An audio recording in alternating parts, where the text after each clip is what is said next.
Leon. You keep blocking my calls, so I haven't heard from you in a while. And I need to know that you're okay. I don't know, I'm sorry. I truly am. I need to know that you're okay. I know you, and that you're probably going through a rough time. I've been on YouTube reviewing Roblox games for a while now, a lot of which are criticisms of videos, and a lot of the time I seem to get questions along the line of, Breadian, why do you care so much? It's just a Roblox game, what do you expect? You see, all Roblox games are for kids, which means that you're not allowed to critique them. You should just lower your expectations to zero because at the end of the day, there are simply no good Roblox games. Mind you, the majority of the comments like this are coming from people who have grown used to the thousands of lazily inspired games on Roblox, that it's just what they should come to expect now. Kind of like how if you eat enough microwave food, you slowly try to convince yourself that it's actually a gourmet meal in an attempt to cope with the sour reality. But I, however, refuse to lower my expectations for Roblox games. Specifically, Roblox horror games. But why? Because of this gem right here, Lightbulb. A psychological thriller with a top-down perspective, about your character trying to escape a labyrinth of nightmares, all while being pursued by a monster that hides in the dark. I know that it sounds kind of boring right now, you know, a lot of Roblox horror games feature you trying to escape a remote location while being pursued by a big, tall, and slender creature, but hear me out. This was long before horror games were just being spammed into existence. For one, the game has a complete narrative. It's by no means a complex one, but it's one that's solid and it makes sense. Most horror games nowadays are just simple concepts with a cool name that have literally no planned narrative. They just have chapters that are either loosely connected or not connected whatsoever. All they do is just fart out a random game, and if it gets enough players, then they decide to make a part 2. But if the game does horribly, it gets abandoned. Lightbulb is a game that was simply from a different era, 2015 to be exact. And despite literally being made by a child, it was able to utilize the Roblox style and platform well to make a memorable and unique experience. It's a game that has a distinct beginning and an end. Isn't that just crazy?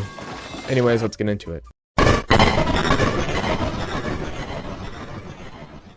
Lightbulb starts the player inside some sort of storage room with very little to no context depending if you decide to read the game description or not. Anyways, the description in question states that you have to escape the maze and that you're being stalked by a creature that lurks in the dark.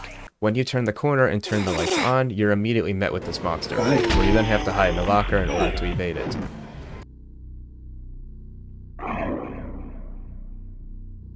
Connection terminated. After that encounter with the big black guy, you then walk over to the phone and are greeted with the phone call, which is cut short because the monster on the other end is messing with the lights or something. Shortly after that weird encounter, you find a little sheet of paper, presumably from a textbook or something. It tells you about the game's antagonist, named the Hide-and-Seeker, who's a malevolent creature that hides in the dark, waiting for you to find it, and then makes it strike. It will also stalk its victim relentlessly, driving them to the point of insanity. After that, you have to solve a puzzle, like most horror games, but the puzzle isn't insanely difficult. But it also doesn't feel like it was pure padding. Guys, a Roblox horror game made a puzzle that a young child could figure out without making it boring. Isn't that just crazy?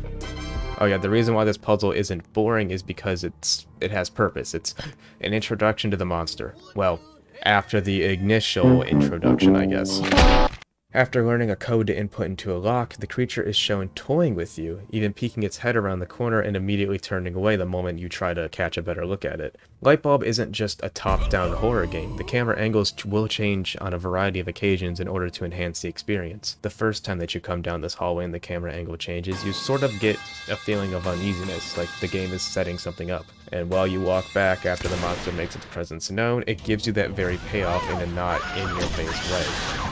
This changes how you play the rest of the game, as every time that the camera angle changes, you expect some sort of scare, even if it isn't there. The game gives you this impression that the monster is ever present, always watching you. It could strike you at any time whenever it wants to. Whenever you enter a dark room and flick the light switch, it could strike out and kill you. But it chooses to mess with you. And this right here is something that Lightbulb's remake falls short on, but we'll discuss that later in this video. Anyways, yeah, after inputting the code into the wall, the entire wall moves out of the way for you, and you continue pressing on throughout the maze. You read this weird journal entry about a guy who is just going insane, accompanied by a meeting from the monster in the background, as well as this really interesting and terrifying segment. You walk into a room and grab this key, and soon realize that the key is used to unlock the door directly next to it. Through this door is a piece of paper where when you pick it up, you're met with the scary music again, realizing that the creature is banging on the door.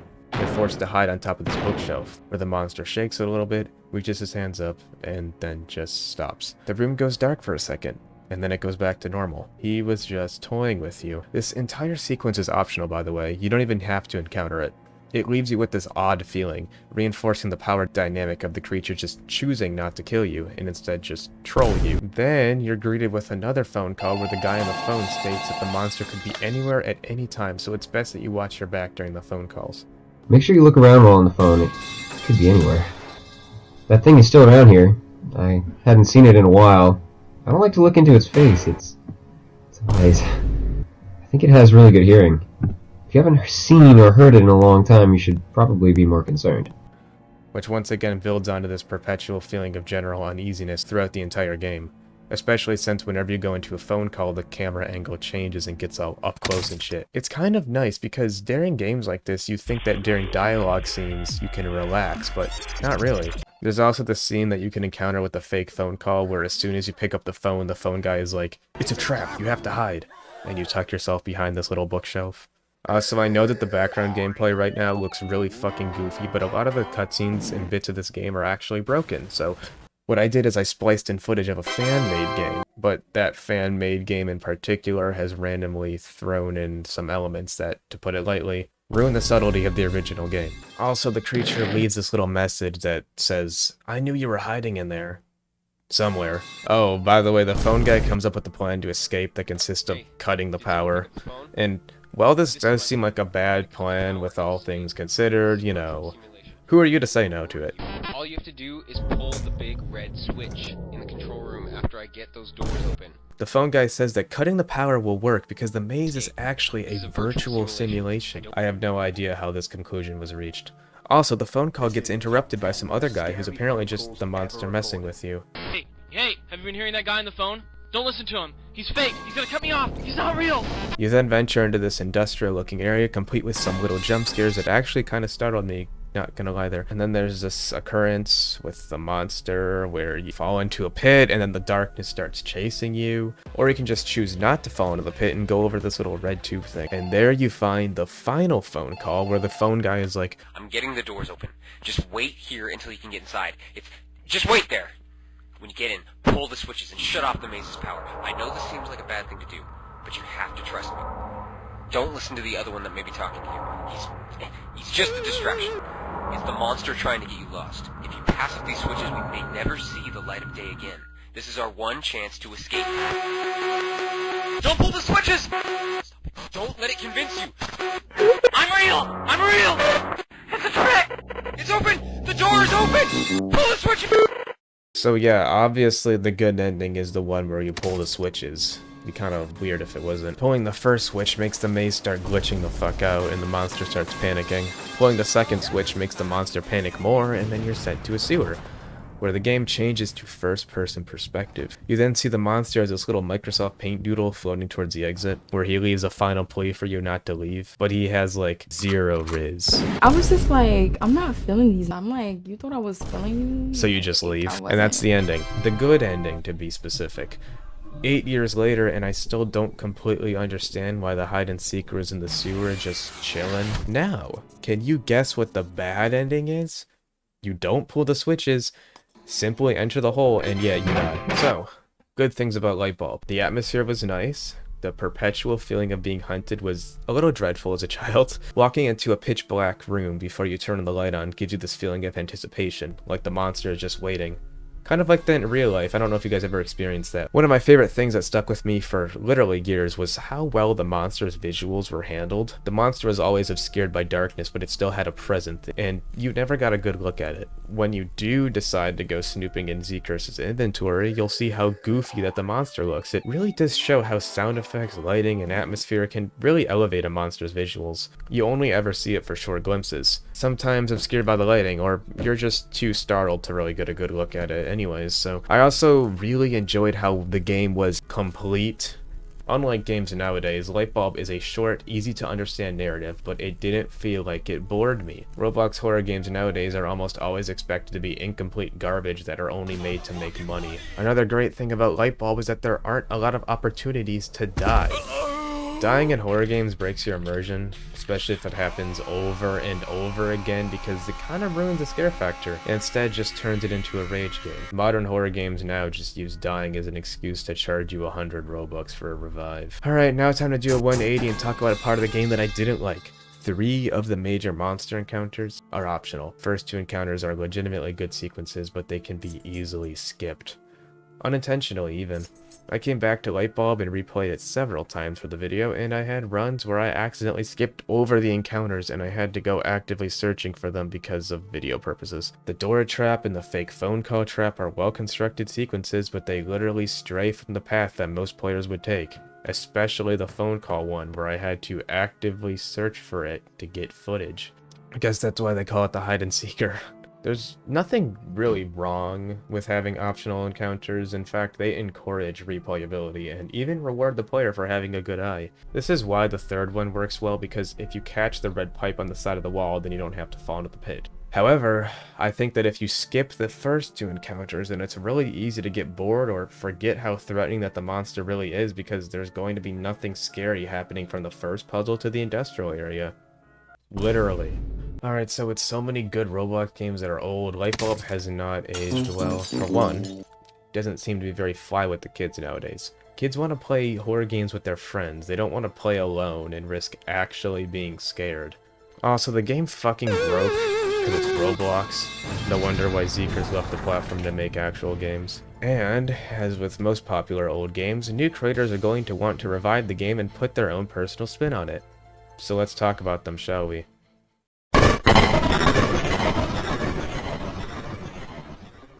Lightbulb Reimagined is really not that good, and I only found it because of YouTube videos, and also I needed non-broken background footage. It's basically the original game, except it's been fixed. Perfect. But then the creator decided to rub his dick onto it and add a bunch of unnecessary stuff. How disappointing. Subtlety? Never heard of it. We need blood. Everywhere. And dead bodies. And pictures of the monster. Right next to where it appears. Literally, the monster will just stand stagnant in the background at certain parts. And since the monster was drawn in Microsoft Paint, not only does it take away from the mystery of the monster from the overexposure, but it also points out just how fucking stupid the monster looks. Also, your character talks in this game for some reason. You'll say stuff like, "It sure is dark in here." Like, yeah, totally couldn't fucking see that with my eyes. Thanks, game. And when I say that this game is unsubtle, I really do mean it. During that hallway scene, the entire monster will peek out and lights will flicker. And before he pops up, you literally see the exact same decal put onto a picture frame. Several pictures of the monster are plastered everywhere. The smiley face drawing is also plastered everywhere for some reason. There's loads of dead bodies, which is not only disloyal to the original game's tone, but it also kind of takes away from the mystery. In the original game, it was kind of a mystery of what would happen if you got caught. Would the monster just continue to torment you for eternity, or would he kill you? In this version, he just kills you. It also proves the existence of other humans in the maze, where in the original, you were just kind of wary of whether the monster was faking both of the phone voices, or just one of them. Also, do you know how the guy on the phone told you to just look around for the monster? Yeah, this game programmed an entire cutscene that just happens right there to demonstrate that to you, complete with the sound effect in case you missed it. Make sure you look around while on the phone. It could be anywhere. That thing is still around here. I hadn't seen it in a while. I don't like to look into its face. Its eyes. The game will also start playing the menu music theme just because it sounds creepy, not because it fits. Literally, you can hear where the music starts and stops because it's meant to be a menu theme, but this game is telling you to be scared. It tells you, oh boy, it's dark in here. That means we're supposed to be scared. That's why we're playing an out-of-context, scary piece of music. Is this game just Lightbulb for people who have a learning disability? Lightbulb Reimagined does not respect the player's intelligence at all. It does not trust you to make your own judgment or have your own thoughts. It has to make sure that you see the monster. It can't just have it in the corner of your eye. No, it has to have the monster just come right into your face. They literally thickened the red pipe on the wall in order to make the third monster encounter unavoidable. And oh boy, the monster has red eyes in this game. That means he's scary. There's also a lot of falling shelves in this game. There's one thing that I commend this game on, other than fixing the original base game. The ending. No, I mean, like, seriously, the ending of the original just relied on you deciding to trust the guy on the phone or not. But I can totally see the ending here actually tricking somebody. First of all, there's 3 levers instead of just 2, and after pulling the first lever, you're teleported a few feet into a room that has the death hole, which has an exit sign above it. Actually kind of clever, very good job game. Honestly quite impressive. And then you pull the other 2 levers and you're teleported into this room with the overused smiley face drawing and a random pool of blood. The floor collapses into the void because why not, and then you're brought to the sewer. Also, you can see the hide-and-seeker smiling down at you for some reason. Why is he happy that I escaped? Maybe he's just trying to riz me to come back. And yeah, the ending is pretty much the same from here. The bad ending is also mostly unchanged. There's also a true ending, which from what I've seen and heard about it, it's basically just the good ending, except you escape to your house and go to bed. And the phone guy goes crazy. Why does the phone guy go crazy? Because in Zeeker's inventory there is an unused asset where the phone guy goes crazy. And since this game loves to use out-of-context, reused assets from Zeeker's inventory, they made the phone guy go crazy. I've also seen and heard that the special ending takes a lot of time and effort, so I'm not doing it. Also, from the YouTube videos that I've seen of it, it looks really fucking stupid. I appreciate the game for fixing Lightbulb, but I think it really missed the mark when it started meddling. Like, the guy literally just went into Zeeker's inventory and grabbed a bunch of scary stuff and put it everywhere, even if it doesn't make sense for the narrative. There's literally decals from Zeeker's other game, Silent Dark, in this game. And that goddamned smiley face is plastered everywhere. Even on fucking exit signs and shit.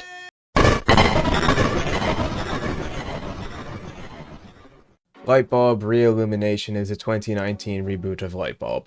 It features more up-to-date scripting and building, but also obviously changes some elements of the original, for the better and for the worse. First and foremost, the game is made up of chapters. The game can still be beat in one sitting though, and the chapters are more or less just there to show scenery changes. Yeah, and also this game gives you a lot of places where you can just straight up die. It's not even like in a climactic way like in the original. This game just seems to straight up spam a lot of the levels where the lights are flickering. And then if you're caught in the room with flickering lights, then the lights go out, the screen goes silent, and a loud noise plays. Yeah. Overall, the creature has undergone a lot of changes. Its name is completely different, it has a different purpose and a backstory, and it's a lot lamer and less subtle. The game creator decided to cut the monster sequence from the beginning as he believed that it made the monster come prematurely, and also gave up its weakness too early as well. But then they just throw in this really forced sequence one scene later. Yeah, subtlety? Monster creeping around the corner? No, we can't have that. This is a modern Roblox horror game. So they need to make the screen go black, and the lights go out, and add a fucking scare cue in as well.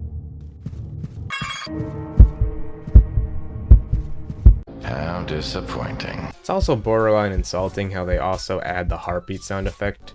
Like, instead of making your actual heart pump, this game just adds the cheesy sound effects. So like, oh yeah, you hear that? That means it's time to be scared. I thought you were trying to build tension, but the first encounter with the monster is a pseudo jump scare. And I'm not bashing on the game solely because it's trying to do something different. If you actually think that, then I'm calling the game out for falling short on what it's trying to emulate. They bring back the trap from the first game, although it's once again less subtle and a bit more on the nose. The monster's handwriting in this game is also a generic creepy font compared to a handwritten look, unless you count the reused hello asset from the start. Yeah, you're also not allowed to have a moment of realization to yourself where you find out that you've fallen into a trap. No, the creature has to straight up tell you that you fell into his trap while you're in the trap. Overall, Temnota, that's the creature's name in this game, seems a lot more active than the hide-and-seeker. The hide-and-seeker in the first game was just toying with you. It straight up showed you that it could kill you if it really wanted to, which this trope comes with its flaws, but it's nowhere near as generic and straight up damning as Temnota's sentiment. Temnota is actively out to get you. He will try to catch you. He makes himself present quite a lot in the game, but mostly in the form of the self-contained waste of time, flickering light puzzles. Temnota straight up tells you that he set a trap for you, but then proceeds to bang on an unlocked door, and then fail to find you hiding in a comically large FNAF 2 style vent. So while the hide-and-seeker is just purposely trolling you as an excuse to not catch you, Temnota's excuse for not catching you is just being fucking stupid. The game literally implies that Temnoda does not know of your presence unless you alert it first. Like, the sound of a metal door opening. How the fuck? There's only one person, not including the other guy, on the phone. How are you losing track of me? What are you doing in the background, Temnoda? Are you just making a sandwich and then you hear a metal door and you're like, ooh, that's where he went? Also, this game, once again, does not respect the audience's intelligence. This might be because this game is trying to adapt for modern audiences, aka the iPad kid generation of Roblox players. The game gives you hints in the form of your character talking to yourself, but you are the main character. Your avatar is the character. Shouldn't I be giving myself hints? Talking to myself in real life, in my own head, you know? I do not need the game to tell me that a key is used to unlock something, or that a door is locked. You can just like put a sound effect or something, or just rely on me to figure it out. I don't need the game to tell me that something opened when the camera and sound effects are showing me that directly. The only situation where this inner monologue comes in handy is when you run into these doors that are wedged shut and can't be unlocked, which wouldn't require a monologue if they weren't there in the first place. A locked door that cannot be opened is unfair to the players. I mean, they'll assume that it holds some significance. They serve zero purpose at all. The text also crawls across your screen and cannot be skipped. The skip button just does not work half the time. So yeah, honestly, this inner monologue is pointless and stupid and just does nothing good for the game. Since the game's very similar in the original in terms of basic story beats, I guess I'll just talk about the overall story of the game. Or at least try to. The game seems to expand on what was previously established in the first game about how the maze is a virtual simulation.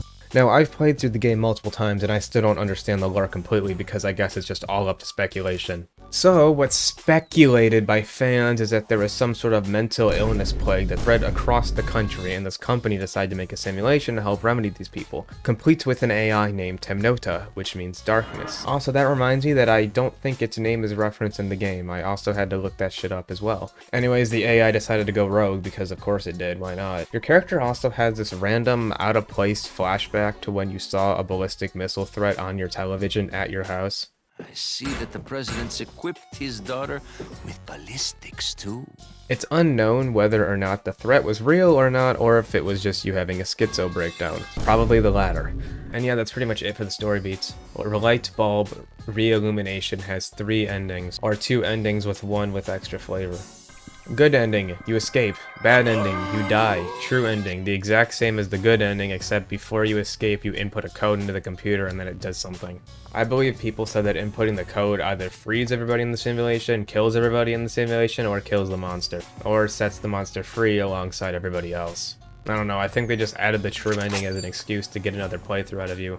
I don't think anybody really gave a shit. If Temnota is made out of code, how would he escape? No answer. Didn't you shut down the entire simulation and kill everyone? I don't know, whatever you want to happen, kid. Didn't you literally get mad at someone for not understanding the story? What is the story? There is no story. There are a lot of story beats that are simply hinted at, but never really utilized, explained, or even expanded on to build a proper story. It all adds up to the impression that Light Bulb Reillumination wants to have some sort of purpose other than just recreating the old light bulb, but lacks the intelligence and understanding in order to do it. And this kind of carries over to how the game in general just seems to miss what made the original so great. It misses chances to build on parts of the game that need improvement, or seem barren. It throws in generic and purposeless flickering light levels in order to make up for the lack of the monster, rather than creating new, unique, intense scenarios with the monster just like in the original. It tries to build onto the original story but ends up just going flaccid when it has to do something other than just leave mystery boxes everywhere. Was this game's story written by J.J. Abrams? Swear to God, if anybody in the comments goes, Breadian, they didn't explain everything because it's meant to be open-ended, like how the original was. Alright, first of all, the original was open-ended, but not nearly as damning as this.